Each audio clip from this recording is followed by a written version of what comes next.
سي جوي ستيم بوي حسن بوي حسن علي معلم بره حسن بوي سيد علي آدن نور ستيم بوي محدين محمد أحمد قليف سيجي ayaa dhammaantood loo haystaa inay ka dambeeyeen qarax ka dhacay isgoyska Kaawagodi ee degmada Wadajir 26 November sanadkii tagay. eedaysanayaashan waxay muujiyeen khidad cusub oo al-shabaab ay la soo baxeen markii hore hadday ku gabanayeen diinta islaamka oo magacyada abu iyo magacyada diimeed ay isticmaali jireen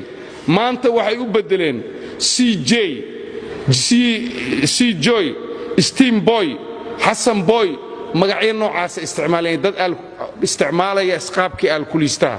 oo isku qarinaya nooc cusub oo ay isticmaalayaan way dhagarqabayaasha kooxda farsamooyinka cusub oo ay la yimaadeen waxay muujinayaan hadba nooc cusub tii hore haddii lagu barto nooc cusub inay keenayaan